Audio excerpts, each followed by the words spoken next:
बाबा साहब ने मुकनायक के माध्यम से ये समाज को वॉइस देने की, आवाज देने की, समाज का आवाज लोगों तक जाने के लिए ये मुकनायक नाम रखा है। मैं समझता हूँ आज भी वही परिस्थिति है कि समाज के लिए ऐसा मीडिया होना बहुत जरूरी है, क्योंकि मीडिया में हमारे मेन स्ट्रीम में हमारे लोग नहीं है। मीडिया हमें निर्माण करने के लिए उस मानसिकता के लोग चाहिए कि हमारी मीडिया होनी जरूरी है, लेकिन आने वाले समय में हमें बड़ा मीडिया चलाना पड़ेगा। जो मेन स्ट्रीम मीडिया है वैसे हमें चलानी पड़ेगी। साउथ के सब चैनल वाले हम इकट्ठा हो रहे हैं हैदराबाद में, और इस पर गौर रखेंगे कि हमारी मेन स्ट्रीम की मीडिया हम लोग कैसे खड़ी करें।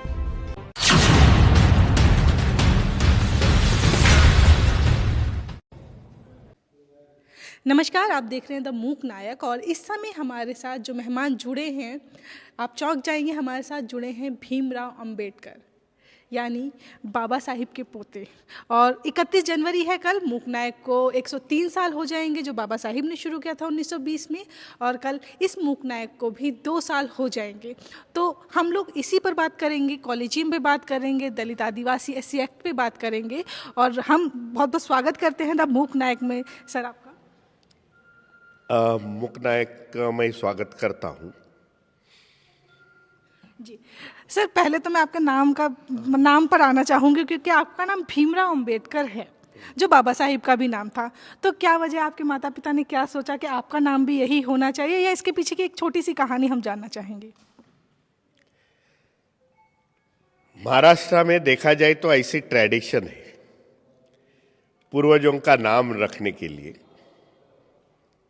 यह हमारे में नहीं, पूरे महाराष्ट्र में ऐसा चल रहा है। बाबा साहब को एक ही बेटा था, उनका नाम यशवंत राव था। महात्मा ज्योतिबा फुले ने जो एडॉप्ट किया था लड़का, उनका नाम महात्मा फुले जी ने यशवंत रखा था। वही बाबा साहब ने नाम अपने पुत्र के लिए यशवंत रखा। वही एक ही पुत्र बाबा साहब के सरवाइव हो गए, और यशवंतराव, जिनको बाद में भैया साहब अम्बेडकर के नाम से काफ़ी मशहूर है इस महाराष्ट्र उस समय के देश में, उनके हम 3 लड़के हैं यशवंतराव जी के। एक प्रकाश जी है, मैं भीमराव जी है, एक आनंदराव जी है, हमारी एक बहन है रमा है। तीनों का नाम देखा जाए तो बाबा साहब ने प्रकाश जी का नाम बताया था कि इस छोटे बालक का नाम प्रकाश जी रखो। फिर बाद में बाबा साहब का महापरिनिर्वाण के बाद हमारे सब जन्म हुए हैं समय के बाद। इसके लिए हम लोग ने, हमारे में भैया साहब अम्बेडकर ने, मेरे माता ने ये नाम रिपीट कर दिया है। मेरा जन्म बाबा साहब के महापरिनिर्वाण होने के बाद 4 साल से हुआ, इसके लिए मेरा नाम भीमराव रखा। मेरे पीछे वाला मेरा भाई है आनंद राव जी, बाबा साहब के जो भाई थे उनका नाम आनंद राव था। उसके लिए हमारे पिताजी ने उनका नाम आनंद राव रखा। जो हमारी बहन है उनका नाम रमा रखा है, जो रमाबाई बाबा साहब की धर्मपत्नी थी, उनके नाम से रखा। ये ट्रेडिशन महाराष्ट्र में है, इसके लिए कोई ये नहीं है, ये ट्रेडिशन जतन की है, यही बताना चाहता हूँ। चलिए, तो परंपरा का था। और कल 31 जनवरी है सर, और मूक नायक शुरू किया था बाबा साहिब ने। बहुत कम लोग भी जानते हैं आज भी कि बाबा साहिब एक पत्रकार भी रह चुके हैं। उन्होंने 1920 में जो है मूक नायक शुरू किया था। तो मूक नायक को आज कल 103 साल हो जाएंगे। तो आपको क्या लगता है, मूक नायक की पत्रकारिता उस समय की क्या थी, और अभी जो पत्रकारिता हो रही है, अभी जो जर्नलिज्म हो रही है, इस समय मूक नायक जैसे जर्नलिज्म की कितनी ज़रूरत है? उस समय बाबा साहब ने 31 जनवरी 1920 में मुकनायक समाज के लिए निकाला था, जो पीरियडिकल था। उस समय जितनी आवश्यकता है, मैं समझता हूँ आज भी उतनी ही आवश्यकता है। बाबा साहब ने मुकनायक के माध्यम से ये समाज को वॉइस देने की, आवाज देने की, समाज का आवाज लोगों तक जाने के लिए ये मुकनायक नाम रखा है। वो बहुत अप्रोप्रिएट है कि जिस समाज का आवाज़ नहीं उसका नाम उन्होंने मूकनायक रखा। वो समाज बोल नहीं सकता है, उसका नाम मूकनायक रखा है। बाबा साहब ने किस हालत में निकाले थे, आर्थिक हालत बुरी थी तो भी बाबा साहब ने मूकनायक निकाला। बाबा साहब जानते थे कि समाज में पढ़े लिखे लोग कमती है तो भी बाबा साहब ने मूकनायक निकाला। बाबा साहब ये जानते थे कि मेरा मूकनायक लेके लोग बैठ जाएंगे, रात में गपशप चलती थी, वो जमाने में चर्चा होती थी, उसको चावड़ी बोलते हैं, और वहाँ से मूकनायक एक पढ़ेगा और 10 लोग सुनेंगे, और बाबा साहब के जो विचार है वो उस तक जाएंगे। उस समय बाबा साहब भाषण देते थे यहाँ वहाँ जाके। उस समय वो हमारे कार्यकर्ता लिख के लेते थे और उसका फिर वो मूकनायक में, आने वाले समय के मूकनायक में वो छापा जाता था। इस तरह का प्रबोधन इस बम्बई और बम्बई के इलाके में ज़्यादा हो गया था उस समय। लेकिन मूकनायक दुर्भाग्यपूर्ण है कि ज़्यादा चला नहीं, क्योंकि बाबा साहब उसमें बाद में, बाबा साहब 1922 में विलायत निकल गए, और जो भी उन्होंने जवाबदारी दी हुई थी अपने कार्यकर्ते पर उन्होंने निभाई नहीं। बाबा साहब जाने के बाद खाली 3 मूकनायक के इश्यूज प्रसिद्ध हो गए और बाकी मूकनायक फिर बंद हो गया। मैं समझता हूँ आज भी वही परिस्थिति है कि समाज के लिए ऐसा मीडिया होना बहुत जरूरी है, क्योंकि मीडिया में हमारे मेन स्ट्रीम में हमारे लोग नहीं है। इसके लिए हमें रोना नहीं चाहिए कि हम लोग ने हमारा मीडिया निर्माण करना चाहिए था, क्योंकि उस समय की बात अलग थी, आज की बात अलग है। आज हम लोग आर्थिक सक्षमता हमारे में है, हमारे में पास पैसा है, स्टेटस है, लेकिन हमारे पास मीडिया चलाने के लिए, मीडिया हमें निर्माण करने के लिए उस मानसिकता के लोग चाहिए कि हमारी मीडिया होनी जरूरी है। आज कई चैनल हैं अंबेडकर मूवमेंट में, अंबेडकर वादियों के पास, जो सोशल मीडिया पर चलते हैं। यूट्यूब चैनल है, सोशल चैनल है, उससे अपनी बात रखते हैं और अपना काम चला के लेते हैं। लेकिन आने वाले समय में हमें बड़ा मीडिया चलाना पड़ेगा, जो मेन स्ट्रीम मीडिया है वैसे हमें चलानी पड़ेगी। कल 31 जनवरी है और 103 साल होने जा रहे हैं। साउथ में ऐसा प्रयास है, कल हैदराबाद में साउथ के सब चैनल वाले हम इकट्ठा हो रहे हैं हैदराबाद में, और इस पर गौर रखेंगे कि हमारी मेन स्ट्रीम की मीडिया हम लोग कैसे खड़े करें। साउथ में आज 2-3 मीडिया है कि जो स्टेट लेवल के मीडिया है, उन लोग के पास उनकी खुद की इंफ्रास्ट्रक्चर है, बिल्डिंग है, उनके पास अपने स्टूडियो है वही बिल्डिंग में, इस तरीके से है, लेकिन उसको बड़ा स्वरूप देना चाहते हैं। कल का दिन मैं समझता हूँ अच्छा दिन है कि उस पर आज चर्चा होगी, और पूरे साउथ में नहीं, एक देश में संदेश जाएगा कि हमारा मीडिया कैसा हो सकता है आने वाले समय में। क्योंकि आज मीडिया पर ये सब निर्भर है, मीडिया, आईटी इस पर निर्भर है, क्योंकि हमारी बात लोगों तक पहुंचाने के लिए यही प्रभावी माध्यम मैं समझता हूं, सोशल मीडिया का, मेन स्ट्रीम मीडिया का। और मीडिया जिसके हाथ में है वही मैं समझता हूं आने वाली राजनीति में, समाज नीति में वो सक्सेस हो जाएगी। जो मीडिया के माध्यम से जो झूठ बात है वो सच्ची कर सकते हैं, सच्ची बात है वो झूठी बता सकते हैं। इतनी बड़ी ताकत आज मीडिया में है, हमें सबने जानना चाहिए कि हमारे लिए ये ताकत हमें खड़ी करनी चाहिए। दूसरा ये संदेश है कि आज हमारे साथ इस देश की मीडिया नहीं है, तो हम लोग ऐसे मीडिया पर विश्वास नहीं रखना चाहिए। जो बातें आज मीडिया में से आती है उस पर हमें विश्वास नहीं रखना चाहिए। तो हमारा विश्वास, हमारी जो मीडिया है भले छोटी होगी, उस पर हमें निर्भर करना पड़ेगा, हमें विश्वास रखना पड़ेगा। क्योंकि 2014 से देखा जाए जिस तकरीर से सरकार में केंद्र में नई सरकार बैठ गई 2014 से, उन्होंने एक तो मीडिया हाथ में ले लिए, सभी न्याय व्यवस्था उनके हाथों में है, मीडिया है, न्याय व्यवस्था है। जो भी पिलर्स बाबा साहब ने खड़े किए हैं इंडिपेंडेंटली संविधान के माध्यम से, वो उद्ध्वस्त हो गया, उसको छेड़छाड़ हो रही है, इंडिपेंडेंटली काम नहीं कर रहा है। इसके लिए जो लोकशाही है, डेमोक्रेसी है, हमारी धोखे में आ रही है। हमारे पर जो भी आज इश्यूज है, हमारे समाज के इश्यूज है, फिर हमारे समाज के रिजर्वेशन प्रमोशन का इश्यूज है, बहुत बड़ा इश्यू है। सरकारी कंपनियों का प्राइवेटाइजेशन हो रहा है, बेची जा रही है, डीमोनेटाइजेशन से यहाँ डीमोनेटाइजेशन का कितना तोटा हो गया वो हमें बताना चाहिए।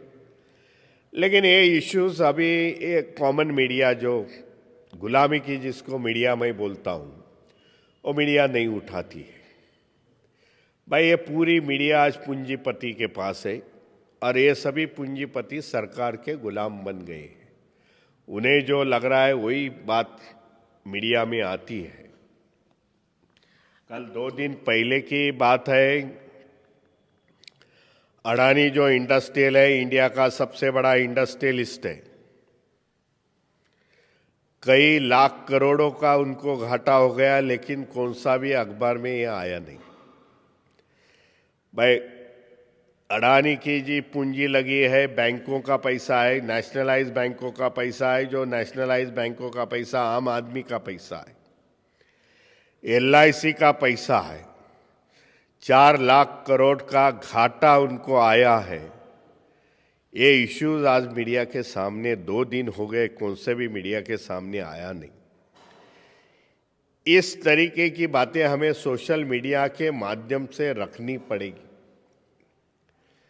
भाई ये देश में ऐसी चल रही है, राजनीति चल रही है, हमें सोशल मीडिया के सामने लानी है। हमें शेड्यूल कास्ट, शेड्यूल ट्राइब, वंचित, बुद्धिस्ट, आदिवासी, OBC समाज के लिए हमें टारगेट करके ये न्यूज़ देनी पड़ेगी। भाई इस तरीके का बर्ताव आज देश में चल रहा है। आने वाले समय में जो लेबर लॉ अमेंडमेंट हुआ है, नई एजुकेशन पॉलिसी मैं समझता हूँ 24 से आएगी, 24 में आ जाएगी।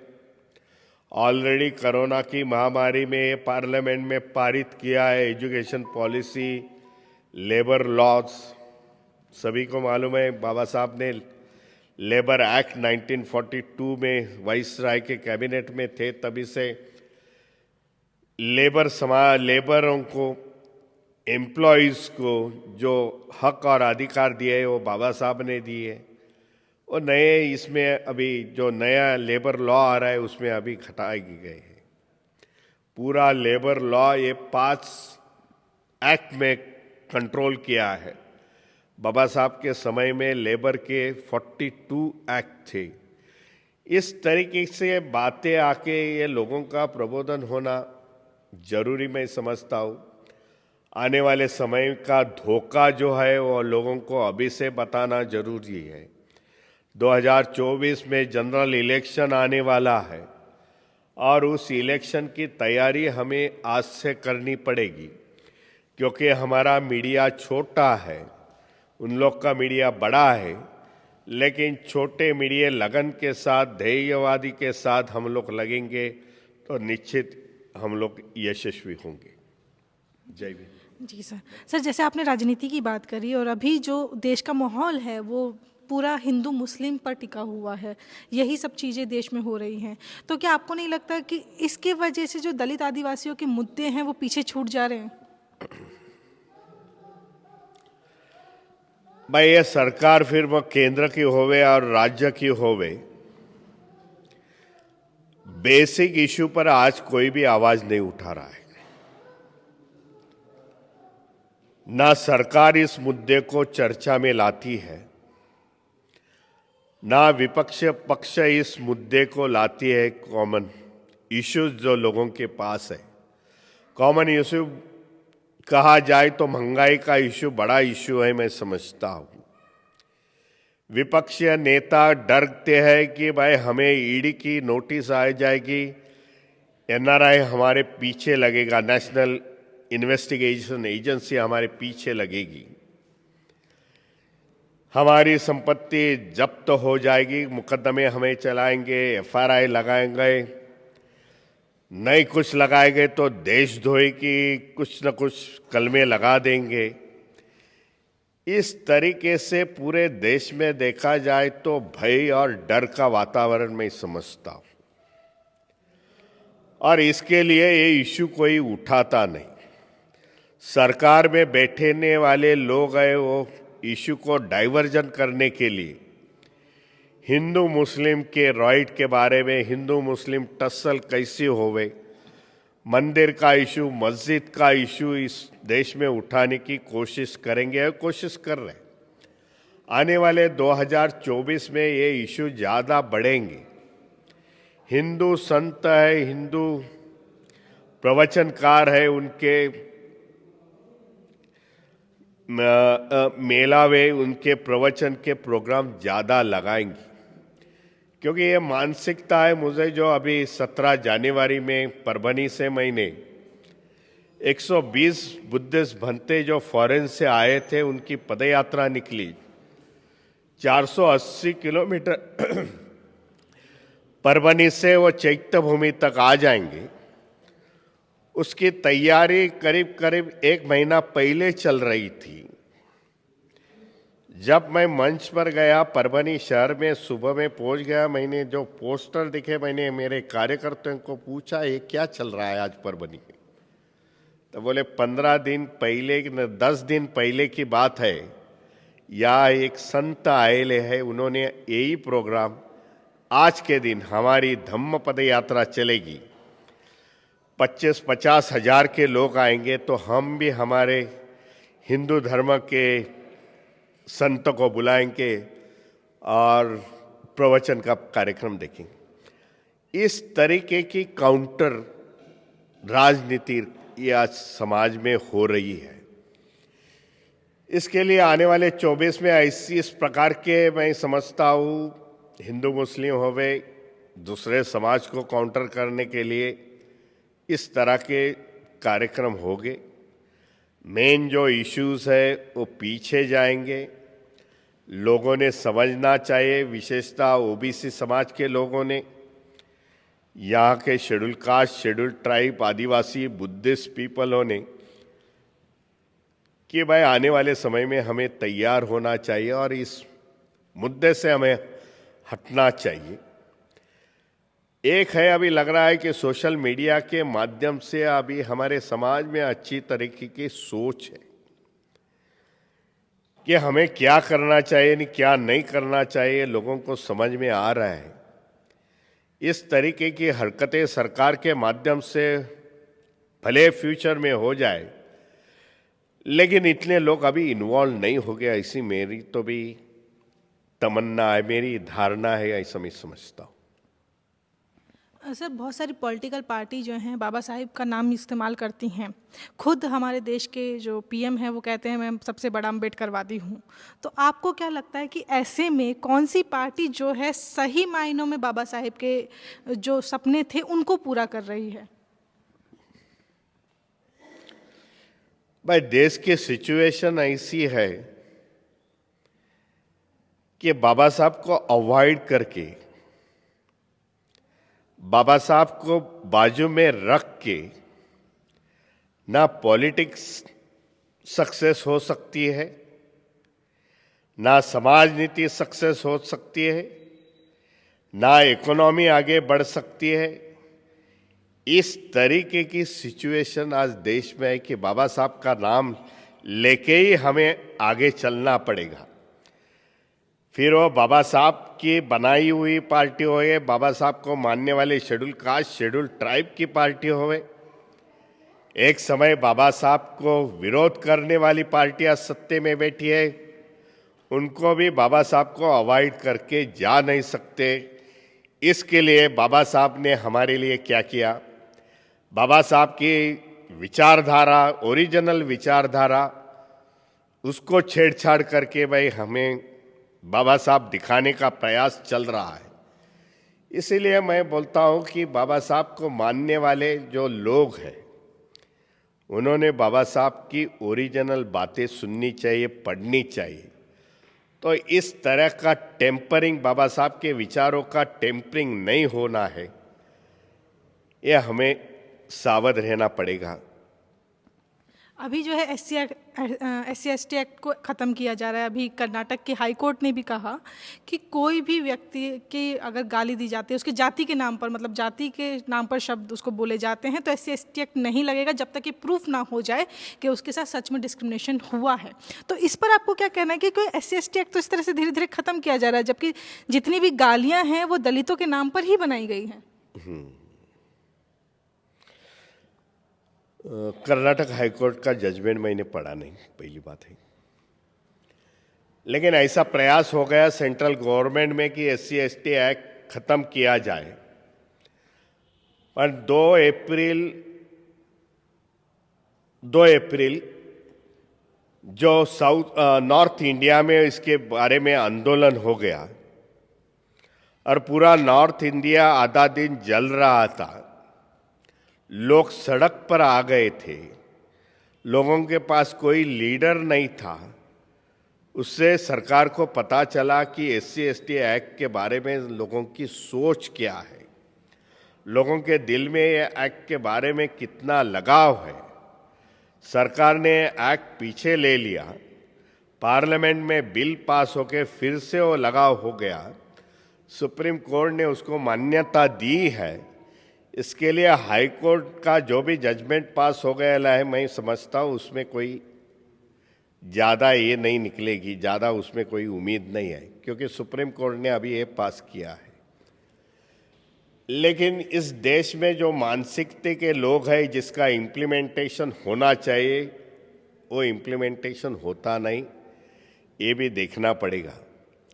क्योंकि SC/ST एक्ट से जो केसेस होते हैं उसका सक्सेसफुल परिणाम और 2 नहीं तो 3% ही है, ज़्यादा टक्कावारी नहीं है। इसमें कई मुद्दे शामिल है। एक तो न्यायालयन है, एग्जीक्यूशन है, मीन्स पुलिस डिपार्टमेंट है, मीडिया है। इसके बारे में उदासीनता होने के कारण इसमें ज़्यादा सक्सेस नहीं हो रहा है।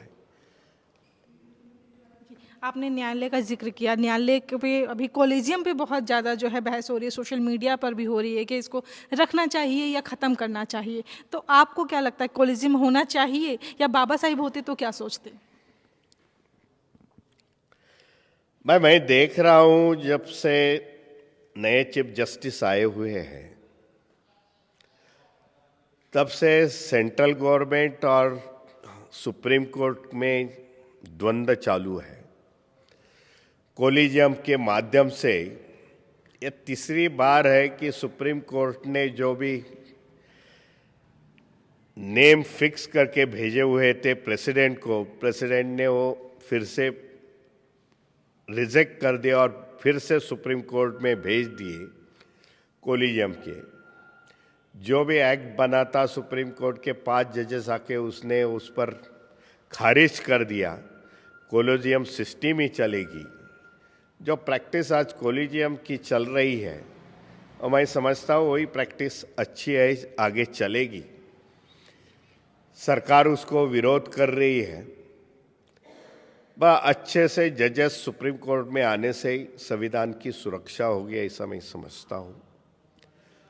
कॉलेजियम और सरकार का निर्णय है, उसमें देखते हैं कि आने वाले समय में क्या होता है उसमें। जी, और पे बैक टू सोसाइटी की बात करूंगी, क्योंकि बाबा साहिब बहुत इस पर विश्वास करते थे और कई सारे जो लोग हैं उनको आरक्षण की वजह से वो पढ़ भी पाते हैं, आरक्षण की वजह से वो बाहर जा सकते हैं। तो इस पर आपका क्या कहना है, क्योंकि कई सारे जो बाहर जाते हैं, जो शिक्षा पा तो लेते हैं, लेकिन वो इस चीज़ को मानते नहीं हैं कि उनके आरक्षण की वजह से ये हुआ या उनको आरक्षण की वजह से जो है शिक्षा मिली, और पे बैक टू सोसाइटी में वो जो है विश्वास नहीं रखते, इस चीज़ को बिल्कुल इग्नोर कर देते हैं। तो ऐसों को आप क्या कहना चाहेंगे? भाई, समाज में जो भी आज लोग पढ़े लिखे हैं, पढ़ के अच्छी नौकरियां मिली हुई है, अच्छे तनखे मिले हैं, जिनका सोशल स्टेटस इससे बढ़ा हुआ है, इन लोगों को एक ही अपील है भाई, ये आपके पढ़ाई से नहीं तो बाबा साहब ने जो सुविधा प्राप्त करके दी है, संविधान के माध्यम से रिजर्वेशन किए है, एजुकेशन किए, उसके माध्यम से आपने आगे बढ़ गए हैं। ये लोगों ने अपना खुद का फैमिली न देखते हुए समाज के एक एक बच्चा का जवाबदारी ले लिया एजुकेशन का। भाई, बच्चा इधर पढ़ रहा है तो उसका मैं एजुकेशन का जवाबदारी लेता हूँ, बच्चा अच्छा पढ़ने में तेज है तो मैं समझता हूँ अच्छा सा मैसेज जाएगा समाज में और समाज की उन्नति अच्छी हो जाएगी। लेकिन कुछ ही परसेंटेज के लोग हैं ये मानते हैं और इसका कंट्रीब्यूशन समाज के लिए देते हैं, तो ये फैलाव होना जरूरी है। इन लोगों को बताना जरूरी है कि बाबा साहब के वजह से ये सब प्राप्त हो गया, तो इसके लिए समाज के लिए कुछ करना चाहिए। हम नहीं कहते कि आ जाओ मोर्चा में, इसमें उसमें, लेकिन एक समाज में एक लड़के का जवाबदारी अपने इतने बड़े अधिकारी है उसने ले लिया तो समाज की प्रगति द्विगुना अधिक जोर से हो सकती है। बहुत बहुत शुक्रिया। हमारे साथ भीमराव अम्बेडकर जी थे और बाबा साहिब के पोते हैं, जिन्होंने बहुत सारे मुद्दों पर बात रखी और उन्होंने बताया कि बाबा साहिब किस विचारधारा को मानते थे और कई सारे लोग जो हैं आज भी उसको फॉलो नहीं कर पाते हैं। मीना कोटवाल के साथ आप देख रहे हैं द मूक नायक।